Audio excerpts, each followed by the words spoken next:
welcome to Groundwater Rising. This podcast is all about flooding, and in particular, as the title suggests, we focus on one of the most overlooked and misunderstood types, groundwater flooding. Historically, it's the least monitored, the least talked about, and often it's the last thing on the list when discussing flood risk. And it is that lack of understanding that can leave communities confused, unprepared, and unheard. I'm Helen from Project Groundwater, and I'll be speaking to community members who live with groundwater flooding, alongside the researchers, the engineers, the practitioners, all working to understand it better and to help reduce its impact. But I'm not here as a technical expert.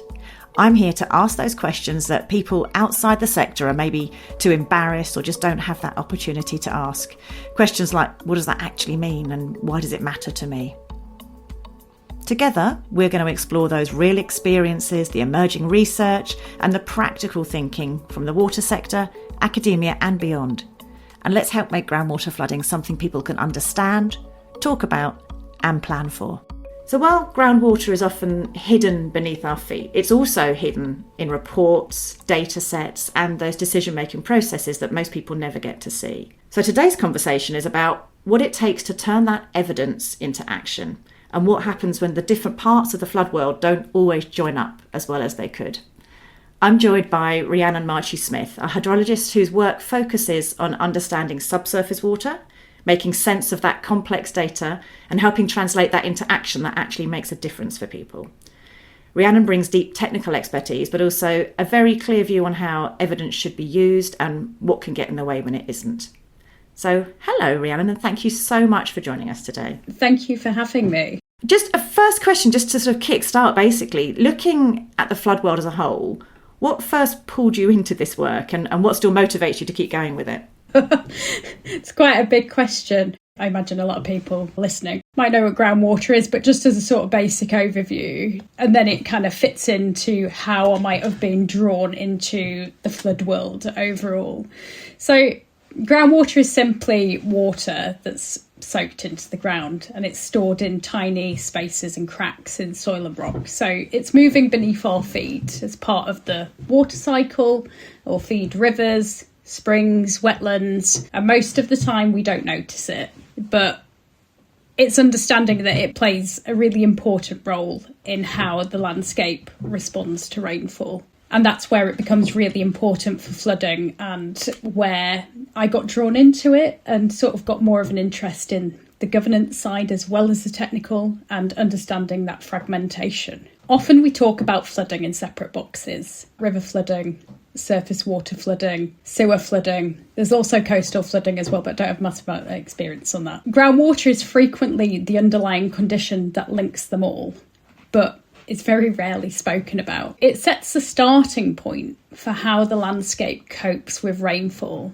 And when groundwater levels are already high, the ground can't absorb as much rain. You're going to get rivers that aren't draining as quickly after the peak, drainage systems, so the sewer network has less capacity and the water tends to stay around for longer. Hopefully that gives a bit of an image on how groundwater fits in the bigger picture and sort of how I ended up gravitating towards this complex, messy problem of how we bring together organisations as opposed to working in separate silos. Groundwater is very rarely the headline. I know we've had recent flooding where there's been a lot of groundwater flooding lately, but it is rarely front and centre, and it's often part of the story in the background and leads to indirect causes of flooding. So that invisibility, do you think that's what affects the fact that it actually isn't part of that conversation and how seriously it's taken by people? Yeah, absolutely. It's understanding how it connects to those other flood types.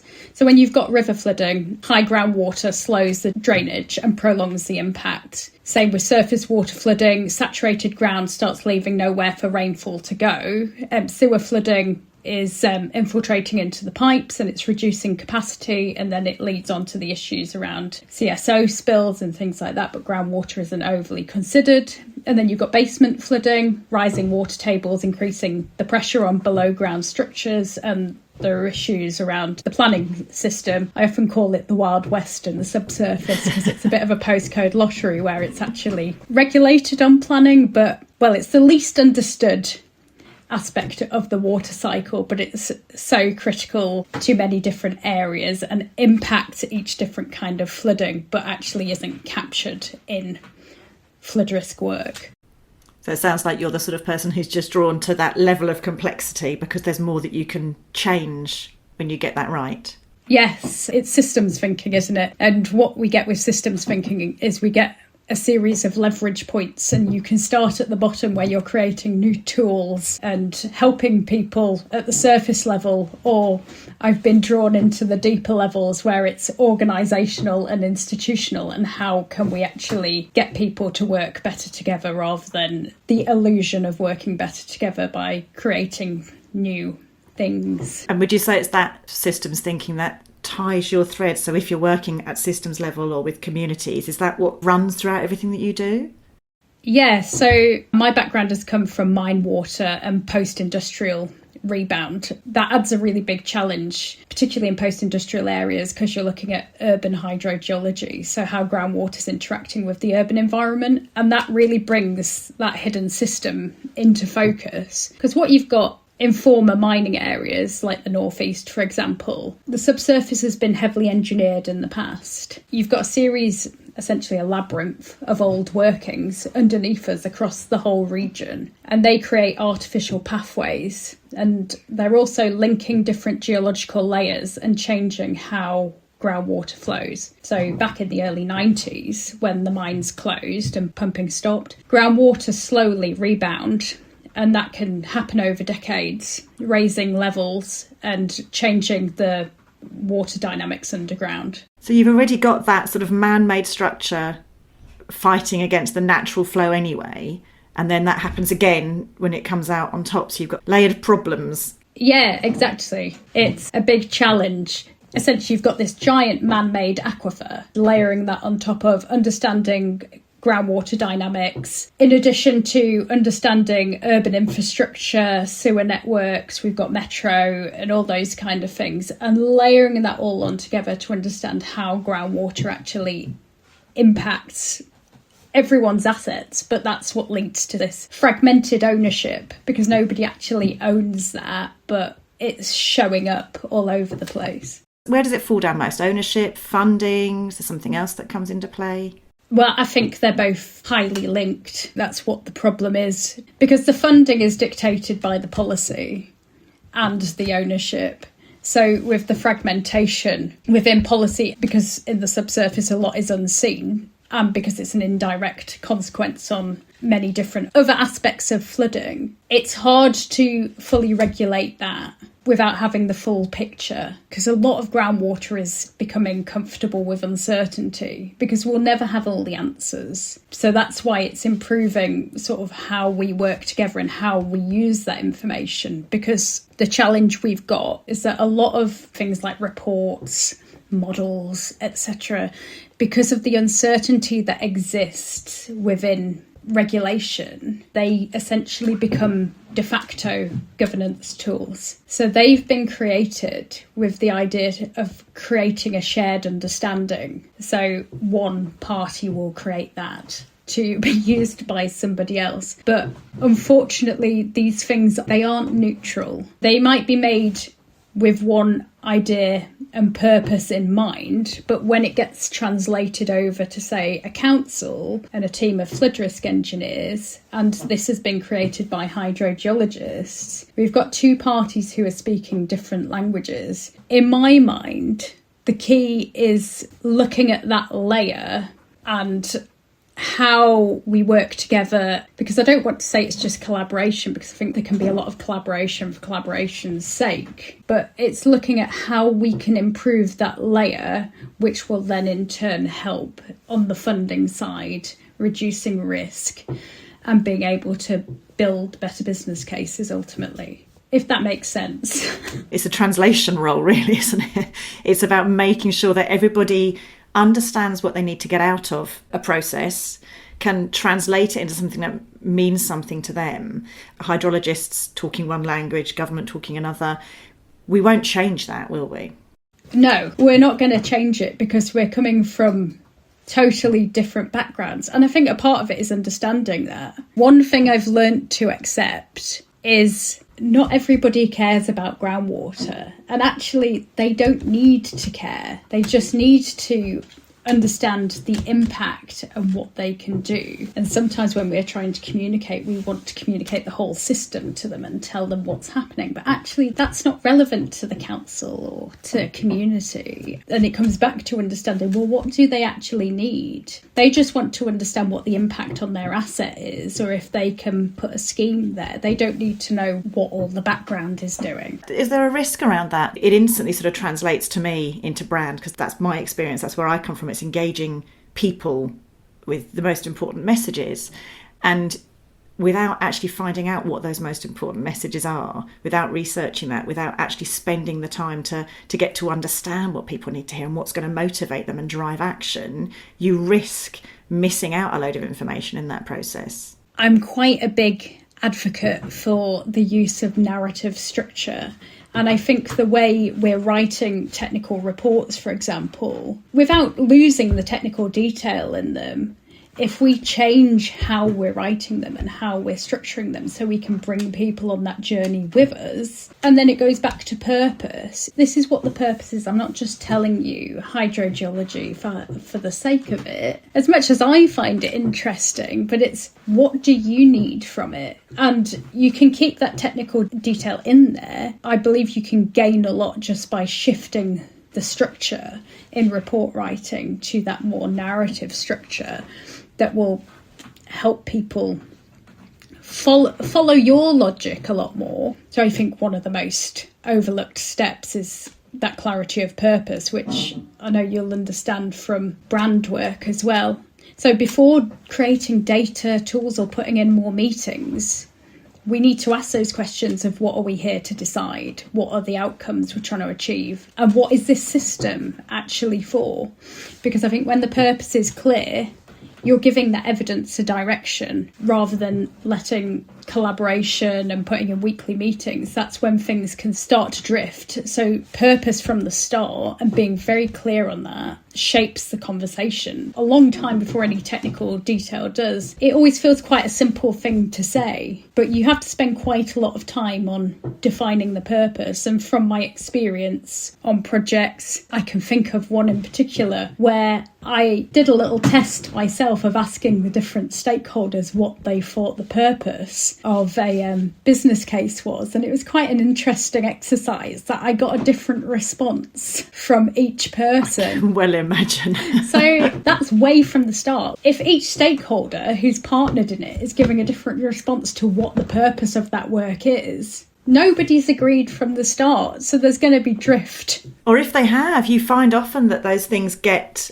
just lost. People think, well, we've done that, we can ignore that now. But if you don't keep returning back to what are we doing, why are we doing it, who's it for, that can flex and as you say, drift so easily. But I think there's also an element of people taking the time to get that difficult question out there.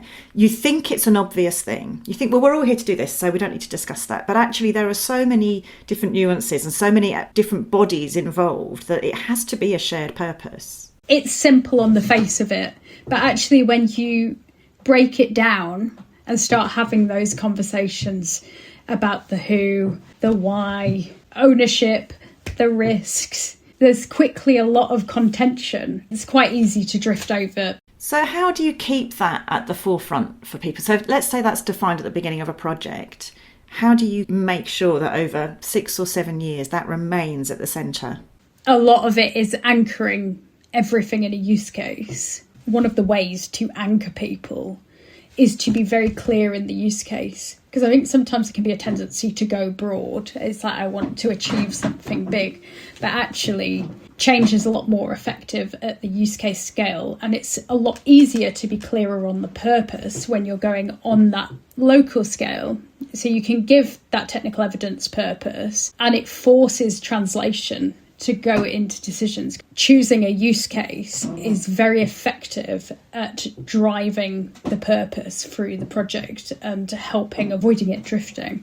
And regular conversations, bringing people together as a reminder of that use case, a reminder of why we're here, what we're doing, what we're trying to achieve. I do think that those regular catch-ups are happening, but I think sometimes the purpose of those gets lost and they get almost hijacked and taken over. And so that there is definitely a case for slowing down, engaging more within teams before you then feel even comfortable engaging externally as well. Because if you're not doing that, if the communication isn't right within those project teams, it's never going to be right on the outside as well. Yeah, exactly. And I think time often isn't given to that. But actually you save a lot of time and you save a lot of money if you dedicate that time early on.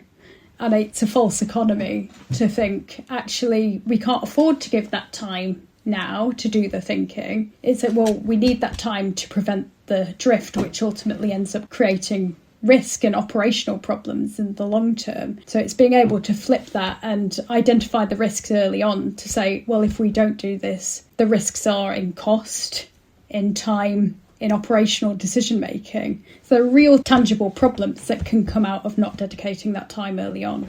Again, you're creating a load of information that can still be ignored by people. There's always that risk that you've done all this, but you're still going to not make a change further down the line. Does that worry you? That's always a worry. It's in identifying the key stakeholders and who this is for. So like I said, with reports, I think from a consultant perspective, you can be writing a report and sometimes the audience is thought to be the client, but actually the client isn't the audience. You have to be thinking one step ahead. It's like, well, who is that going to? Because that might be a planning application, that might be permitting, going to the Environment Agency.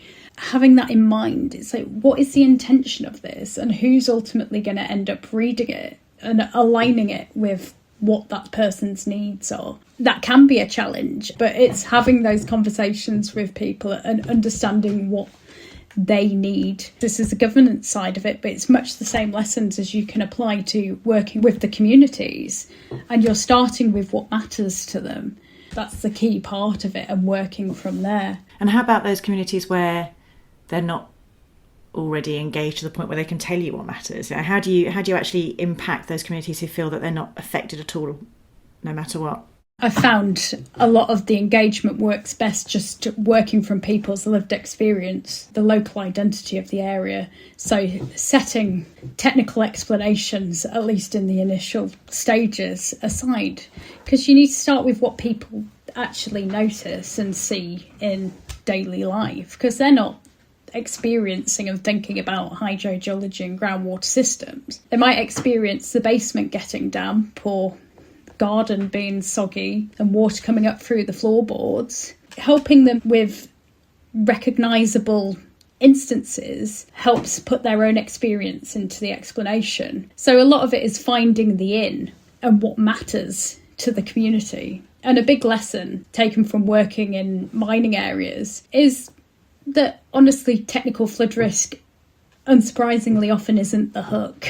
And in some places flooding wasn't especially topical. In the northeast it hadn't flooded for quite a long time, so it was off people's radar. But what they do have is a huge pride in mining heritage. We can talk about things like mine water heat and the future use of that underground legacy, which is able to open the door to conversations about how the subsurface behaves more generally. Talk to me more about mine water heat. So mine water heat is turning a liability into an asset. The Mining Remediation Authority at present continuously pump from the mine workings because they're regulated based on discharge to watercourses. So they have to abstract and then they're treating that water and it's being treated and discharged in perpetuity. So an alternative option, which has been rolled out in parts of Gateshead and is heating many of the council buildings, the Baltic, and they've got a new scheme that's just gone live, is abstracting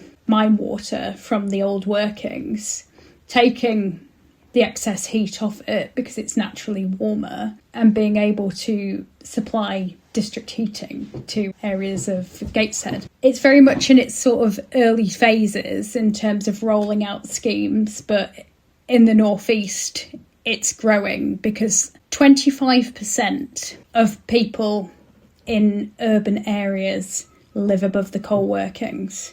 there's a massive untapped resource. And then you've got a question there about, could we use that untapped resource where we're abstracting it and then we're repurposing it as an asset and taking heat from it? Could we get sort of secondary benefits of managing that water for flooding? So there's a big question there that currently we don't have the answer to, but there's a huge opportunity to investigate that further and what the benefits are from a flooding perspective. That's brilliant. I must imagine that's what keeps this interesting for you, because every single community has such different needs and such different appetite for those conversations as well. Yeah, it's understanding what that community needs and what's important to them, because what's important to the community in the northeast will be very different to what's important to a community in the south. I've seen interesting lessons come from the southwest, actually, because of their history around mining and also going to that sort of geothermal potential and repurposing the old mine workings. But it's understanding the community that you're speaking to from the start. What's been one of the most surprising or notable things that you've remembered from those conversations when you're trying to get to the bottom of why people should be involved? Good question.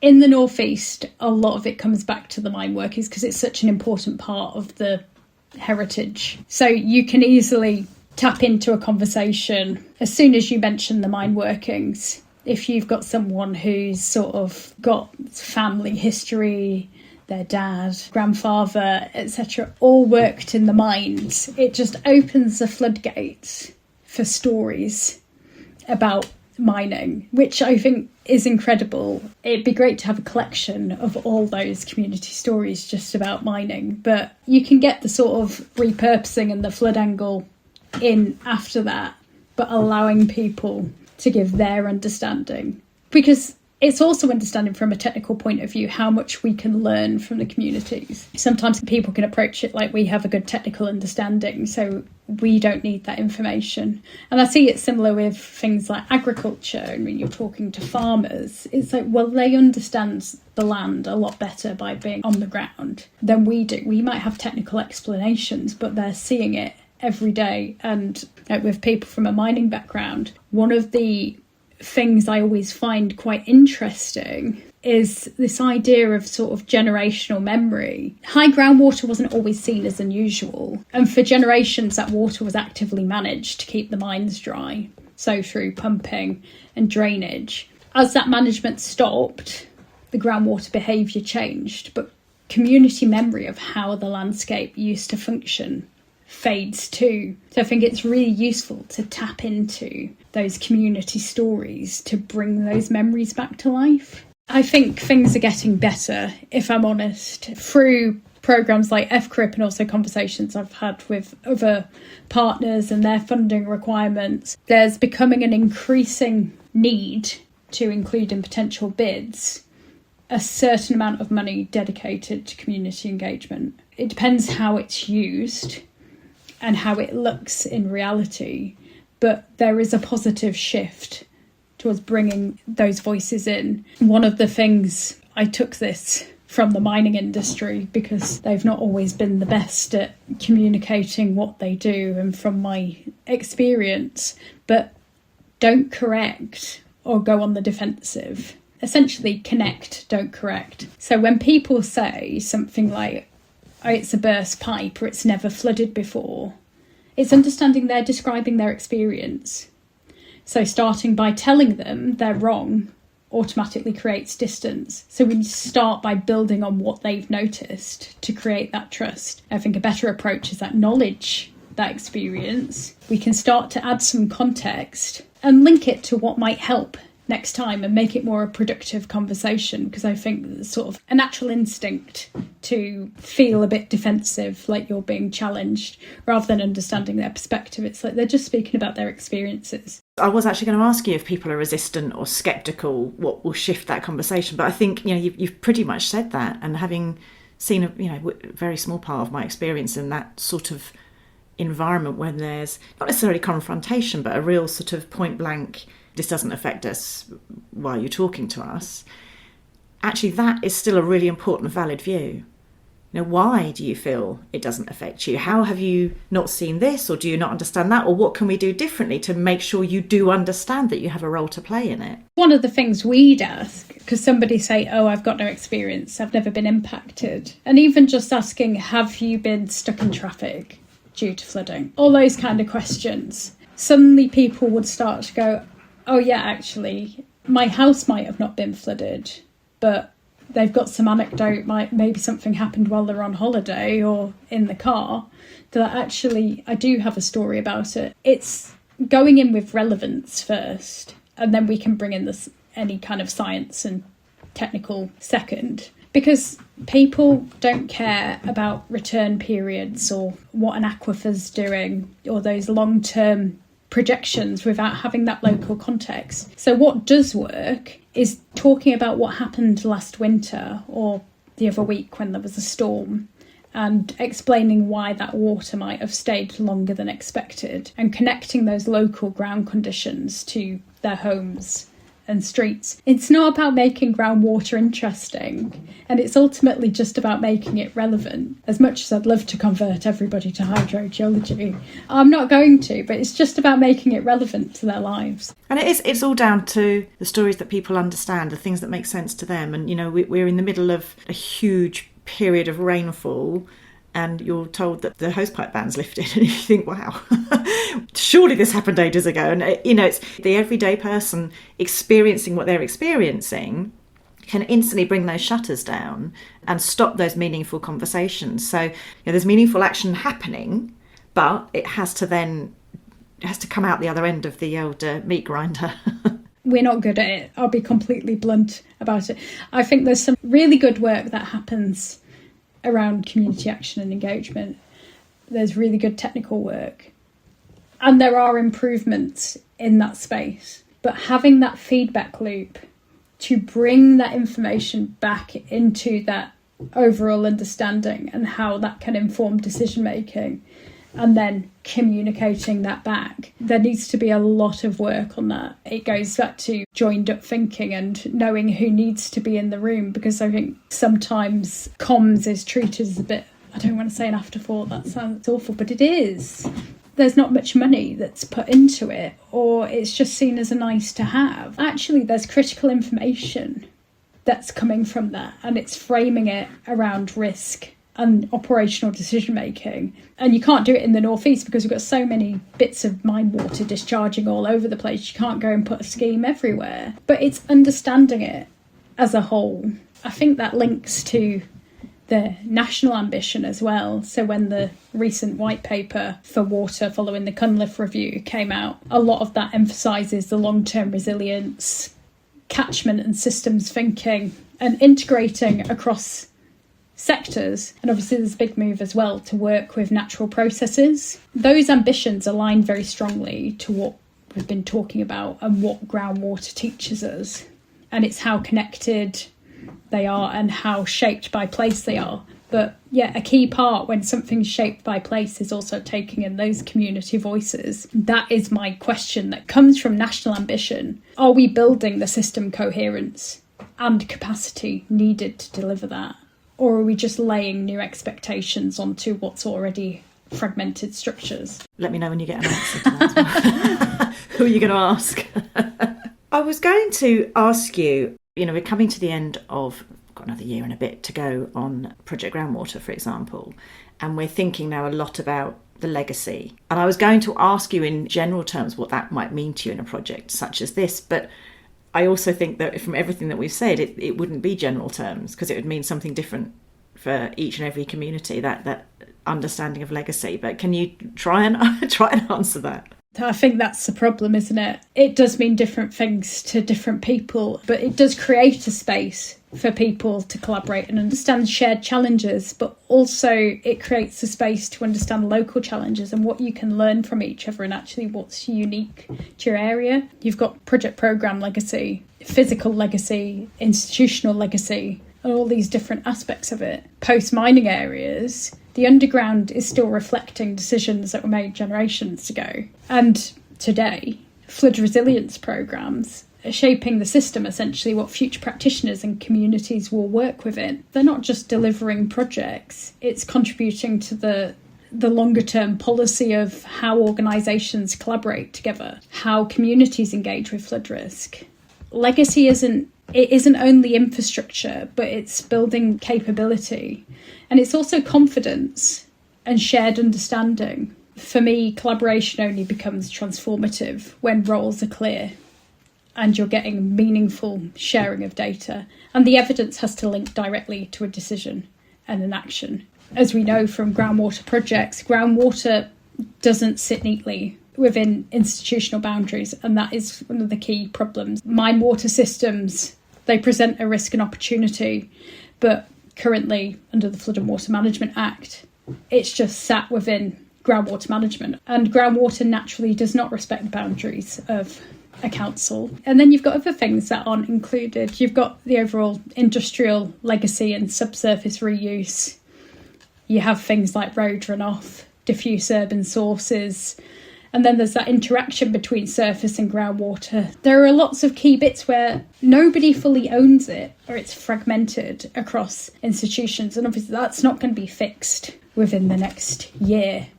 But I think we've made a lot of progress towards seeing what the problem is, being able to develop business cases or concepts for how we see things going forward. Because all these problems are technically very complex and cut across sectors, so they're much harder to place. But it's bearing in mind that when it's harder to place, it's much easier to overlook and pretend it doesn't exist.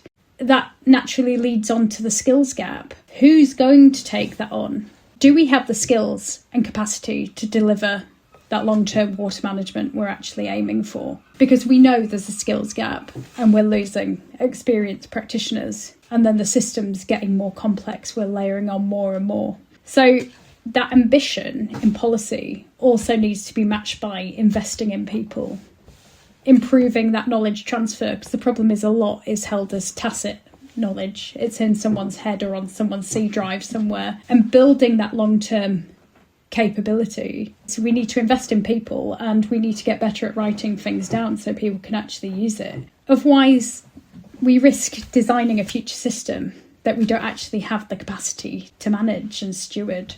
Yeah, that's a really interesting point. You know, you have to look to who's coming into this industry and where are they going to get that innate understanding, because the whole AI conversation obviously is always a big topic.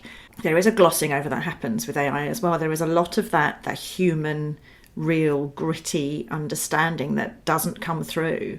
The more we get AI, it's funny because people discuss about it replacing jobs, but the more AI takes over the sector, the more we need people to add that human element into it and to go back again to purpose. It's realising that actually the more we have that, the more we need people. You can't just cut people out because it's more productive to put it through AI. Actually, we need people more than ever. And I like to think, where does innovation and where does change really come from? Innovation doesn't tend to come from the centre of a system. It comes from the edges, where people are close enough to the system to actually understand it, but far enough away to see it differently. If you go too far off, you've gone into space. But you don't want to get too buried in the bureaucracy. You want to have enough distance that you can see it differently. And innovation can be a new way of sharing data or different ways of framing risk. Or it could be a tool that helps, but sometimes it's just sort of taking an innovative way of working. There was a book I read, and it was on this exact topic, and they used an example of policy. Essentially, they were trying to get something through procurement. They'd just done up an office, and they'd bought these antique desks. They didn't have a budget line for it, so they were just going, no, you can't put those through, shutting the book. Until someone who was obviously far enough away went, could we put it through as art? Yeah, nice. And it was like, actually, we do have a procurement line for that. It's things like that where it's like, well, is there a way through policy? Could you be quite savvy about, actually, this is what it technically fits under, but it can also fit under this, and this is the way in.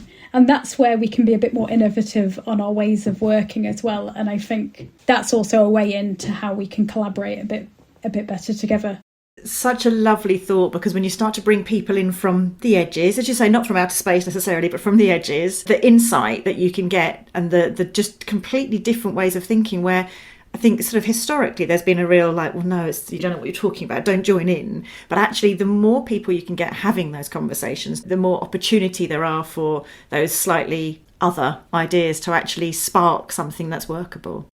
If there was one thing that you would love for people to better understand about not just water, but the water they can't see, what would that be?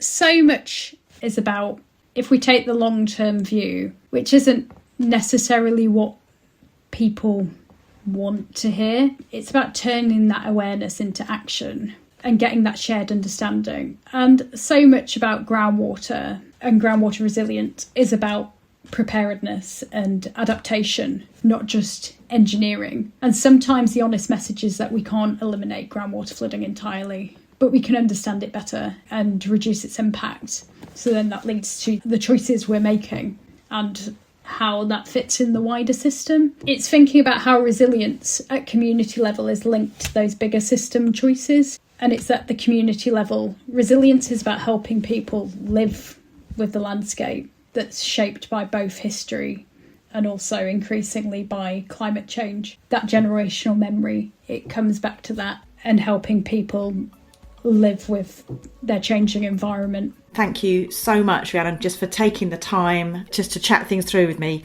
And for those who are listening to this as well today, if you've liked what you've heard, remember to subscribe, leave a review, or share this with anyone that you feel might be interested to hear more. As we say, we can't turn you into hydrologists, but maybe there'll be bits of this conversation that do stick with you. If you've got a topic that you'd like to hear us discuss, or you want to join me on Groundwater Rising and talk about your personal experiences, then drop me an email. It's groundwaterrising@projectgroundwater.co.uk, and we'll be back with you next month. Thank you so much.